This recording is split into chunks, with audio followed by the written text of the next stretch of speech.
বসে বসে মা মোহিনী কাঁদছে। জলের ঘাটে গেলে বাবা কেউ মোহিনীর মুখ দেখতে চায় না, সবাই নিঃসন্তানী বলে দূর দূর করে তাড়িয়ে দেয়। একদিন স্বামীর চরণ ধরে বলছে, স্বামী এমন কি এমন অপরাধ করেছি যে ভগবান তার সেবার জন্য আমার গর্ভে কাউকে পাঠায় না? আমি তো আমার জন্য নয়, ভগবানের জন্য কি একটা সন্তান দিতে পারে না? হীরা চান্ডাল বলছে, মোহিনী কেঁদো না, চাইলে কম হয়, না চাইতে এত কিছু দেবে, তুমি রাখবার জায়গা খুঁজে পাবে না। ঠিক আছে স্বামী, আমি কথা দিলাম আমি আর কোনোদিন কিছু চাইবো না। মোহিনীর কান্না দেখে ভগবান বাধ্য হয়েছিল মা সন্তান দিতে। কিন্তু আমরা তো মা, আমরা অনুভব করতে পারি সন্তান যখন গর্ভে আসে। মোহিনী যখন অনুভব করলো আমি মা হব, সঙ্গে সঙ্গে বাবা অহংকারে পা মাটিতে পড়ছে না। সবাইকে ডেকে ডেকে বলছে, কি গো তোমরা তো আমাকে নিঃসন্তানী বলে কত ঘৃণা করতে, দেখেছো আমি কেমন অসাধ্যকে সাধন করেছি? ভগবান বাধ্য হয়েছে আমার গর্ভে সন্তান দিতে। সব সময় যখন মোহিনী অহংকার করছে, ভগবান একদিনে দৈববাণী করে বলে বলেন, মোহিনী তোমার এই অহংকারের জন্য আমি তোমাকে অভিশাপ দিলাম।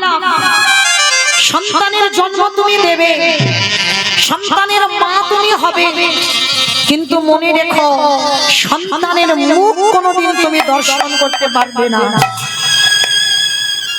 মোহিনী বুঝতে পারলো না বাবা অভিশাপটা কে দিয়ে গেল। বুঝতে না পেরে বলে বলেন, তুমি চলে যাও। কে তুমি? আমি ওকে গর্ভে ধরেছি আর আমি ওর মুখ দেখতে পাবো না? যাও তুমি চলে যাও। বুঝতে পারলো না ভগবানের অভিশাপ। দিন গেল, মাস গেল, দেখতে দেখতে 10 মাস 10 দিন।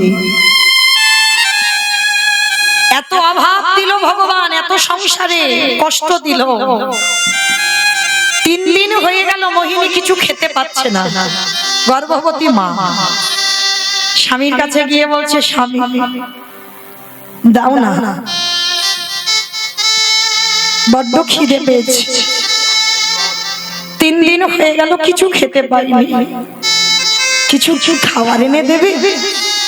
মোহিনী ঠিক আছে, তুমি এখন ভালো আছো তো, তুমি তাহলে ঘরে থাকো, আমি একটু দেখি কার কাছ থেকে কিছু পাই কিনা। ছুটে গেল নগরে।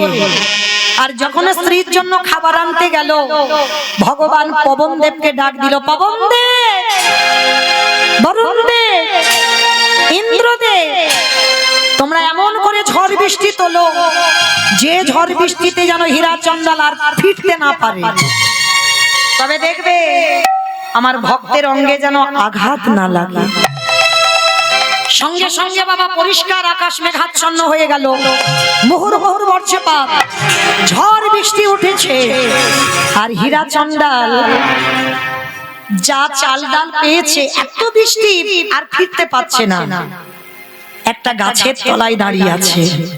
আর এদিকে প্রসব যন্ত্রণা শুরু হলো, কেউ নেই, অসহ্য যন্ত্রণাময়। মোহিনী যন্ত্রণায় ছটফট করছে আর কাঁদছে, কেউ কি নেই? আমার স্বামী কাছে আমার জন্য খাবার আনতে, কেউ তো একজন আমার কাছে এসো, আমি যে বড় কষ্টে আছি। ভগবানের অভিশাপ মিথ্যা হবে না। ওই যন্ত্রণায় কাতর হয়ে ছটফট করে কাঁদতে কাঁদতে একটা ফুটফুটে কন্যা সন্তানের জন্ম দিল।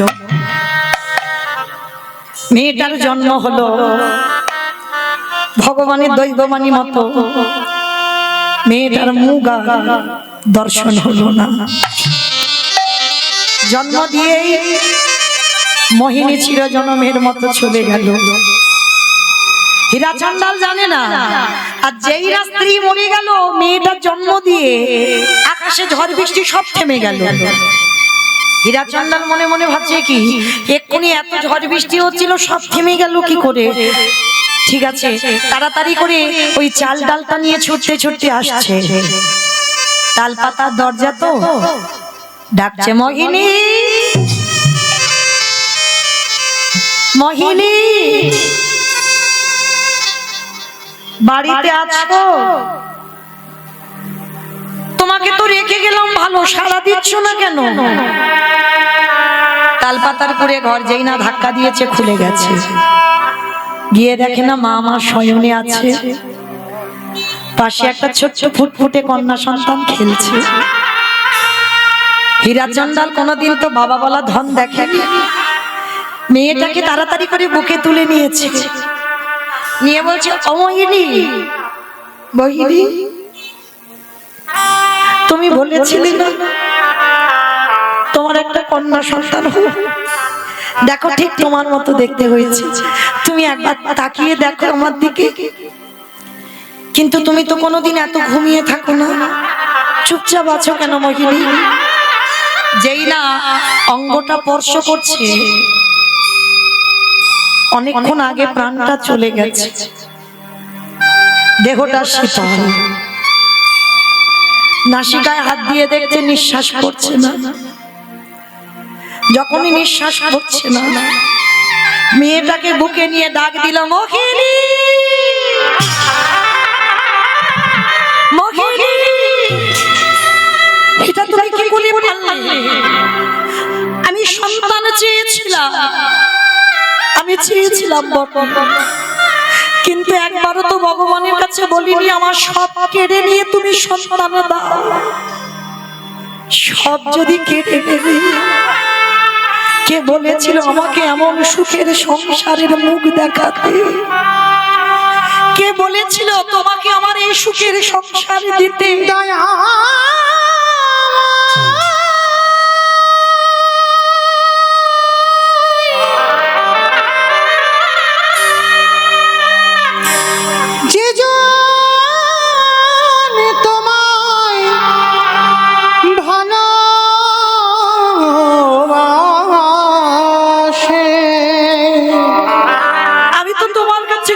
কিছু চাই তারে কি এমনি করে কাঁদিতে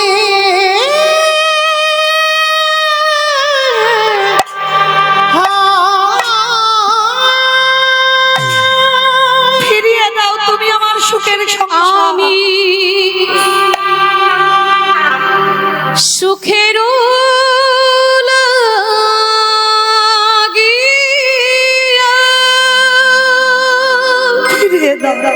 ফিরিয়ে দাও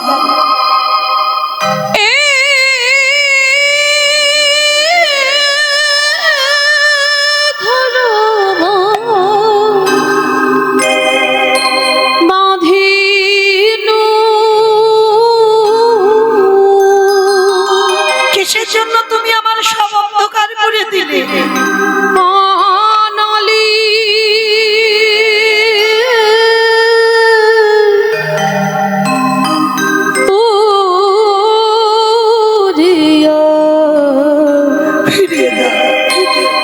গেল রে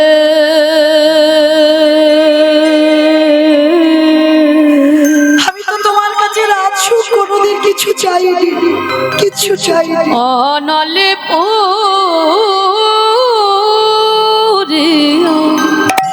গেল কিসের জন্য কেড়ে নিয়েছো? ফিরিয়ে দাও। ওই একদিনের বাচ্চাকে আমি কি করে বাঁচাবো? ও কি খাবে তুমি বলে দাও।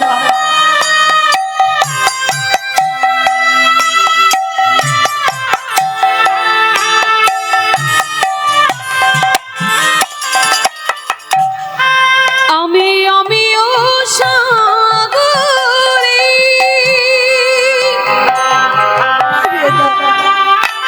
সেনা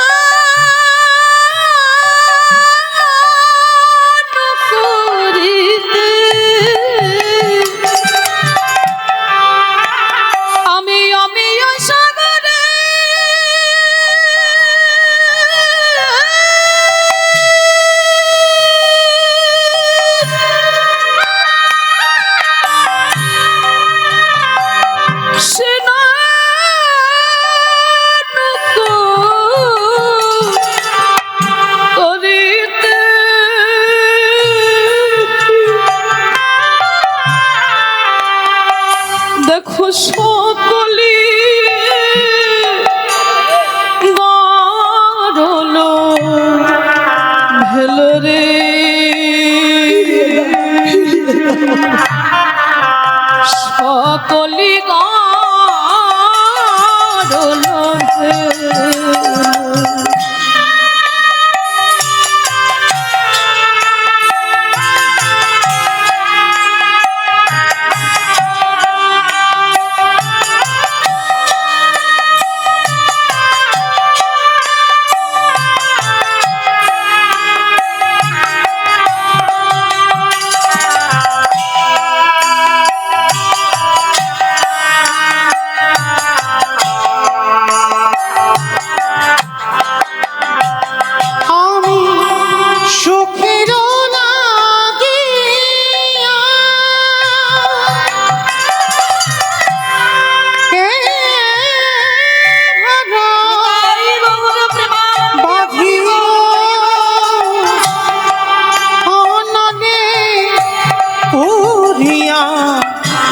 গেল রে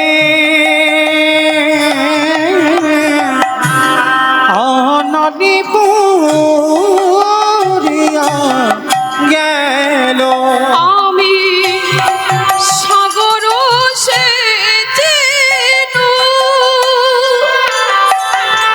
কেড়ে নিও না ওই মানিকলু লুকালো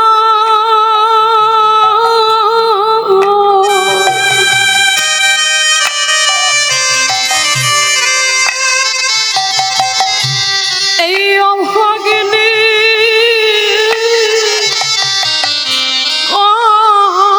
করম দোষরে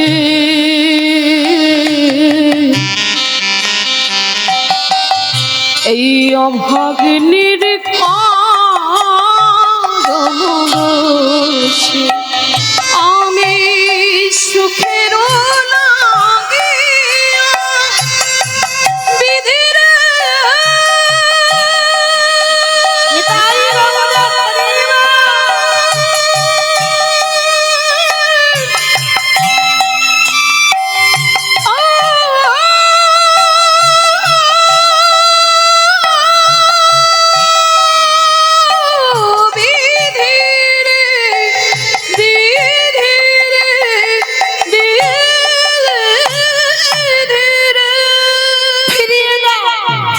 কিসের জন্য তুমি চিরজনমের মতো আমার স্ত্রীকে কেড়ে নিয়েছো? বলতে পারো কি করি আমি একদিনের বাচ্চাটাকে আমি বাঁচিয়ে রাখবো? কারণ তুমি যদি আমাকে কেড়ে নিতে, ওর মাকে রেখে দিতে, তাহলে ছেলেটাকে মানুষ করতে পারতো। কি গো মাইরা, সন্তান জন্ম দিয়ে যদি বাবা চলে যায়, মা কিন্তু পারে একটা সন্তানকে বুকে আগলে রাখতে, কিন্তু কোন সন্তান জন্ম দিয়ে যদি মা চলে যায়, মানুষ হবে, মার মতো করে কেউ ভালোবাসবে না। সবাই ভালোবাসে মা, সবাই বাসে, কিন্তু তোমার মার মতো করে নয়। আর যার মা চলে যায়, তার পৃথিবীর এই জগতে চিরজনমের মতো চলে গেল মোহিনী। মেয়েটার কি খাওয়াবে, বসে বসে কাঁদছে, ভগবান থাকতে পারলো না। স্বর্গ থেকে একটা গাভী কামধেনুকে পাঠিয়েছে, আর স্বর্গের কামধেনুর একটা নিয়ম আছে মা, এর কাছে যে যা চায় তাই পায়। সোনা দানা, টাকা পয়সা, মণি মাণিক্য, যে যা চাইবে কামধেনু তাকে তাই দেয়। তাই কামধেনু যখন বাবা এসে দাঁড়িয়েছে, একটা পাত্রে করে নিয়ে যেই না একটা পাত্র রেখেছে, সঙ্গে সঙ্গে পাত্রটা ভর্তি হয়ে গেছে, দুগ্ধ দহন করতে হয়। গাভী, তুই এত ভালোবাসিস, গাভীটা প্রতিদিন সময় মতো আসে আর মেয়েটাকে দুধ দেয় আর চলে যায়। প্রতিদিন ও ডাকতে হয় না, সময় মতো আসে স্বর্গ থেকে আর দুধ দেয় চলে যায়। দেখতে দেখতে মেয়েটার বয়স দাঁড়ালো 6 বছর। তা বাবা হীরাচন্দাল বলছে, মারে আমার বলতে যা কিছু আছে সবরই, আমার বলতে যা কিছু আছে সবরই। মেয়েটার নাম রেখেছিল সবরী। ছোট্ট মেয়ে ছোটবেলা থেকে বাবা শেখাচ্ছে, মা একটা কথা মনে রাখবি, যা কিছু খাবি আমার প্রভুকে দিয়ে খাবি। কেমন? যা কিছু খাবি আগে আমার প্রভুকে দিবি, তারপরে খাবি। বাবা ছোটবেলা থেকে মেয়েটাকে ধর্মের শিক্ষা দিয়ে গেছে। তো আজকের মেয়েটা ঘরে ঘুমাচ্ছে, বাবা ভগবান মনে মনে চিন্তা করছে, ভক্ত তো দিব্যি বড় হচ্ছে, ওর মাকে কেড়ে নিলাম, এবার বাবাকে তো নিতে হবে, বেশি দিন আর রাখা যাবে না। হঠাৎ দৈব দুর্ঘটনা, 3 দিনের জ্বরে হীরা চন্ডালীর মৃত্যু হলো। 6 বছর বয়স মেয়েটা, কিন্তু ওই যে ছোটবেলা থেকে বাবার শিক্ষাটা দিয়েছে, আর আরেকটা শিক্ষা দিয়ে রেখেছে মা, জীবনে কারোর কাছ থেকে শুধু শুধু কিছু নিবি না। দেখবেন মা, আমরা অনেক অনেক মানুষ আছি না, শুধু নিতে শিখেছি, বিনিময়ে কিছু দিতে শিখিনি। কিন্তু একটা কথা বলে যায়, যেমন তুমি নিতে শিখেছো তোমাকে দিতে হবে। 2 হাত ভরে যেমন নিচ্ছ, তোমার 2 হাত ভরে তোমার দিতে হবে, তবেই তোমার সমস্ত পূর্ণের ফল তুমি লাভ করতে পারবে। না হলে শুধু নিয়ে যাবে আর কিছু দেবে না, পাপের ঘরা পরিপূর্ণ হয়ে যাবে। তো আজকে হীরাচন্ডা মৃত্যুর পর মেয়েটাকে শিখিয়েছিল, মা কারোর কাছ থেকে শুধু শুধু নিবি না, মা বিনিময়ে কিছু দিবি। তা মেয়েটা কি খায় জানো? কেউ তো নেই, সবরই কেউ ছিল না। কি খায় জানো? ওই পঞ্চবটির একাধারে মতঙ্গ সাধুদের আশ্রম, সাধুরা প্রসাদ খায়, আর থালাতে যে এঁঠোগুলো বেশি হয়, অনেক অনেক সবাই তো পরিষ্কার করে খায় না, কিছু বেশি হয় নর্দমায় থালাতে ফেলে দেয়, সবরই চুরি করে। সেই কুকুর বিড়াল যেখানে খায়, তাদের পাশে গিয়ে ওই প্রসাদীটা তুলে নিয়ে পায়। আমরা তো বলি বাবা কুকুর বিড়ালের এঁটো খেতে নেই। ওরে বাবা, কি গো রাস্তার পাগলদের দেখেছো? কুকুর বিড়ালরা যেখানে খাচ্ছে তারা সেইগুলো গুড়ি গুড়ি খাচ্ছে। তাদের চিকিৎসা করে দেখবে বাবা, শরীরে কোনো রোগ পাবে না। আর আমরা এত আরামে আছি, ওষুধ না খেলে দিন চলে না। এটাই হয়, রাখে হরি মারে কে, মারে হরি রাখে কে। ভগবান চরণে বিশ্বাস রাখতে হবে, রাখলে তুই রাখবি, মানলে তুই মানবি। এটা যার মধ্যে এসে যায়, তার জগতে কোনো কষ্ট থাকে না বাবা। এইটা মেনে নিতে হবে, রাখলে তুই রাখবি, মানলে তুই মানবি। এটা তো কারোর মধ্যে নেই। কারো এখানে যারা দাঁড়িয়ে আছেন, বসে আছেন, আমি কীর্তনিয়া সম্প্রদায়, কারোর এই বিশ্বাসটা নেই। যদি থাকতো তাহলে প্রতিনিয়ত সুগার আর থাইরয়েডের ওষুধ খেতে হতো, তাহলে ভগবানের চরণ ধরে পড়ে থাকতাম, রাখলে তুই রাখ, মানলে তুই মান। এই বিশ্বাস কারণ নেই। তো মনে রেখো মা, আজকের হীরাচন্ডাল মৃত্যুর পর ওই শবরীর দিন চলছে ওই রকম। তো একদিন শবরীর বিবেক বলল, আচ্ছা আমি যে এই এঁঠোগুলো খাচ্ছি, এটা তো পাপ হচ্ছে, কারণ আমি তো তাদেরকে বলে খাচ্ছি না, আর আমি যে খাচ্ছি আমি তো বিনিময়ে কিছু দিচ্ছি না। তাহলে আমার বাবা বলেছে শুধু নিলে হবে না, দিতে হবে। কিন্তু আমি কি দেব বলো? আমার তো কিচ্ছু নেই। আমার কেউ, আমি চন্ডালিনী, আমি ছোট জাত বলে আমার কেউ খেতে দেয় না, ঘৃণা করে। দয়াময়, তুমি নিজ কুলে জন্ম দিয়েছো আমার, জানি না কোন জন্মের কুকর্মে আজ আমার চন্ডাল কুলে জন্ম হয়েছে। তবে আমি চুরি করে সাধু সেবা করব, চুরি করে করব। আমার চুরি করে সাধু সেবা করা যায়? সবরই করেছিল চুরি করে সাধু সেবা। সাধুরা যখন ঘুমিয়ে পড়তো, আর সবরই দিনের বেলা বাড়িতে থাকতো, আর প্রতিদিন রাত্রিবেলা সবরই কি করে জানো? একেবারে বলে রে,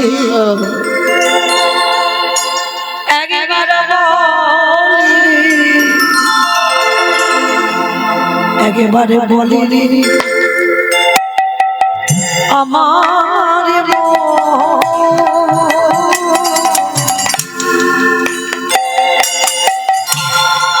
কতদিনে পাবি রে তুই সাধুর শ্রীচরণ।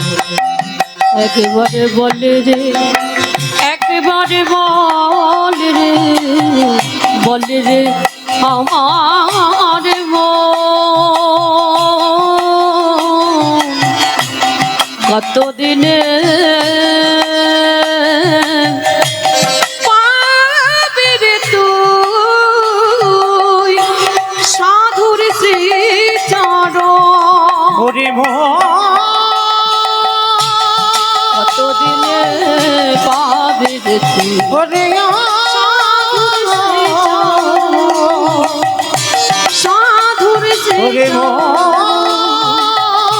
সাধুর সারাদিন বাড়ি থাকে আর রাত্রিবেলা করে জঙ্গলে যায়, শুকনো শুকনো কাঠ কুড়ায়, কাঠগুলো নিয়ে সাধুদের রান্নাঘরে দেয়। আর সাধুরা তো জানে না, ভাবে অন্য কেউ গুড়িয়ে রেখেছে, আর ওই জ্বালানি কাঠে তারা রান্না করে প্রসাদ খায়। আর এতেই সবরই চুরি করে সাধু সেবা হয়ে যায়। একদিন সাধুরা বলা বলি করছে, হ্যাঁ রে, এত এত ভালো ভালো কাঠ কে জোগাড় করে দেয় রে? বলে না না, আজকের আমরা হাতে নাতে ধরবো। সমস্ত সাধুরা জেগে বসে আছে, আর সবরই রাতের অন্ধকারে ওই কাঠের বোঝাটা নিয়ে গুটি গুটি পায়ে গিয়ে, ছোট 6 বছরের মেয়ে তো, কাঠের বোঝাটা নিয়ে সাধুদের রান্না করে দুম করে, আর যেই না ফেলেছে সঙ্গে সঙ্গে সাধু দলেরা ওই মেয়েটার হাতটা ধরেছে। কে তুই? কোথায় বাড়ি? তো থাকিস কোথায়? নাম কি? বাবা মাকে? বাড়ি কোথায়? তার মানে তুই রোজ রোজ এই জঙ্গলের কাঠগুলো দিয়ে যাস? কে তুই? ছোট্ট মেয়ে মাথা নিচু করে বলছে, আমি সবরী। ও, তুই সেই হীরাচন্ডালের মেয়ে না? তুই সেই ছোট জাতের মেয়ে না? ছি ছি ছি ছি ছি ছি ছি গো, আমাদের জাত চলে গেল। ছোট জাতের মেয়ে, নিচু জাতের মেয়ে, মেলচ্ছ জাতি, আজকে তোর জ্বালানি করা কাঠে আমরা রান্না করে প্রসাদ খাই। দেখাচ্ছি মজা তোর দ্বারা।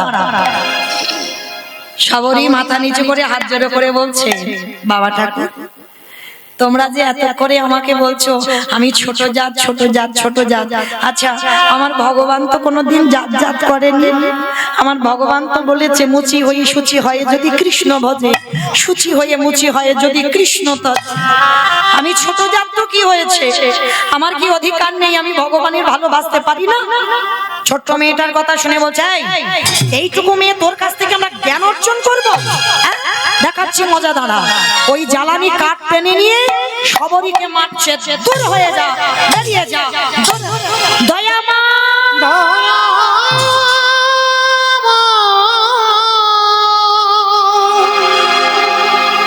এত মারা মেরেছে, ছোট মেয়েটার অঙ্গ দিয়ে রক্ত ঝরে ঝরে মাটিতে পড়ছে। মা ধরিত্রী, মা বসুমাতা কেঁপে উঠলো। মা বলে উঠলেন, প্রভু, তোমারে যারা ভালোবাসে তাদের বুঝি তুমি এমনি করে শাস্তি দাও? কৃপা করো না প্রভু। ছোটবেলা থেকে মেয়েটার জীবনটা এত কষ্ট, কৃপা করো। ওকে সবাই ধরে ধরে মারছে, একবার কৃপা করো। ওই সাধুদের মধ্যে একজন ছিল যার নাম হচ্ছে রামানন্দ স্বামী। রামানন্দ স্বামী ছুটে এসে মেয়েটাকে বুকে জড়িয়ে ধরেছে। দাঁড়াও দাঁড়াও দাঁড়াও, তোমরা মেরো না গো, ওইটুকু বাচ্চা মেয়ে, এত মার মারলে ও তো মরে যাবে, মেরো না। মেয়েটাকে বুকে জড়িয়ে ধরেছে। চল। আচ্ছা মা, এত কাঁদে, এত ভক্তি মেয়েটার, কৃপা হচ্ছে না কেন? এখনো দেহটা শুদ্ধ হয়নি। নদীর ঘাটে, এ ঘাট থেকে ও ঘাটে যেতে গেলে বাবা নৌকাতে তো চাপতে হবে, তবে তো তুমি নদীর এ ঘাট থেকে ও ঘাটে যেতে পারবে।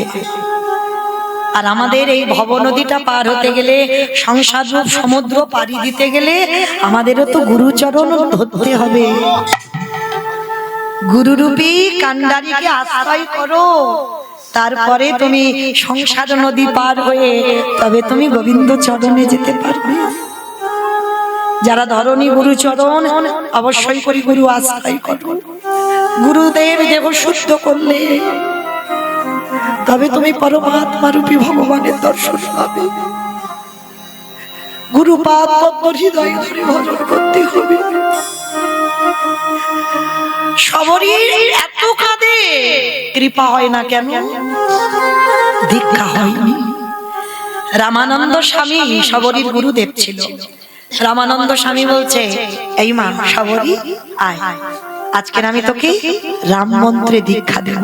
আর শোন, একটা কথা বলে যাই মা, যা কিছু খাবি আমার প্রভুকে দিয়ে খাবি। বাবা, আমার তো কিছু নেই দেওয়ার মতো। কে বলেছে? কে বলেছে? ভগবান কি ডালা সাজিয়ে দিলে খায়? ভগবানের একটা নাম হচ্ছে ভাবগ্রাহী জনার্দন। ভক্ত যদি খায় তুমি দিতে পারবে না। কতটুকু তোমার আছে তুমি ভগবানের দেবে। ভগবান ভক্তের ভাব গ্রহণ করে।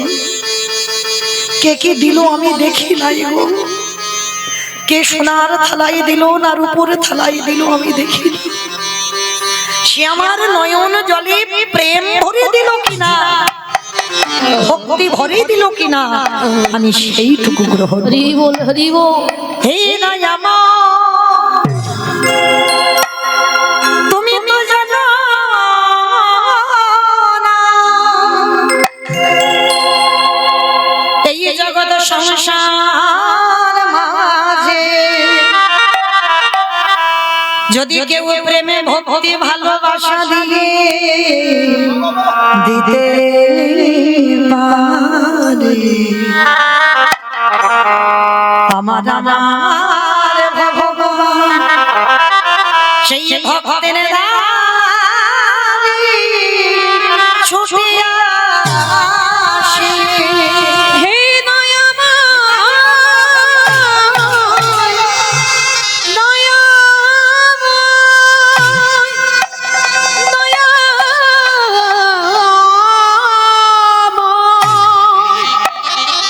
দয়া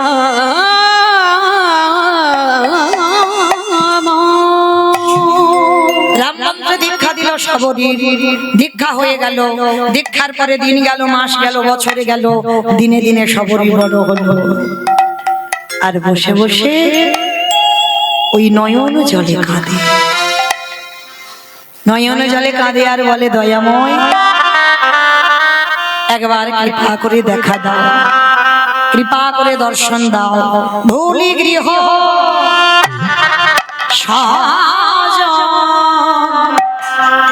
সবে সপেছি তো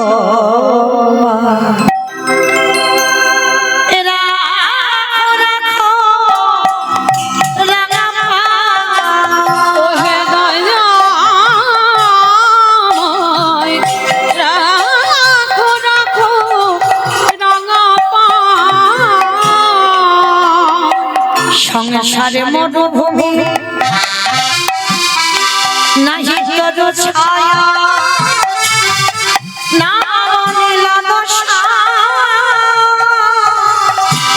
আনমে ভয়। সংসার মরুভূমি নাহি তরু ছায়া, না মনে অনুসার কাননে আনন্দ নিপবনে নন্দ দুলারে আনন্দ নিপবনে নন্দ দুলালে ভূষাদিন হরি অশ্রু যমুনা।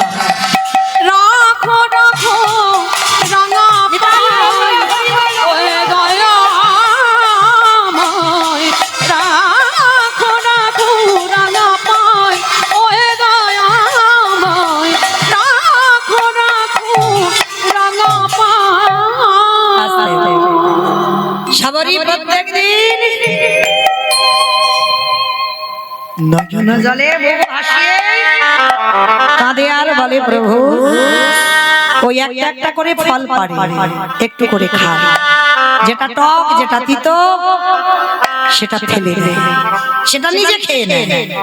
আর যেটা সুস্বাদু মিষ্টি সেটা প্রভুর জন্য তুলে রাখে। নয়নের জলে আজ সবরে মায়া,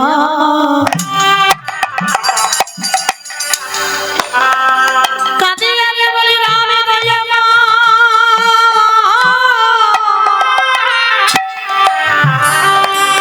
কৃপা করে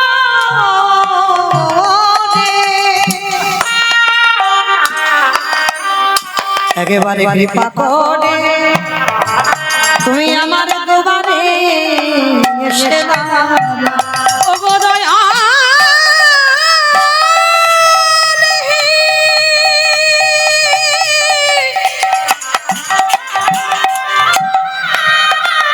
এই অভাগিনী কেঁদে ডাকে,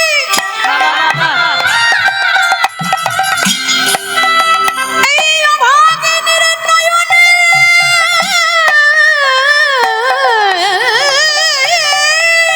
পিপাসা তুমি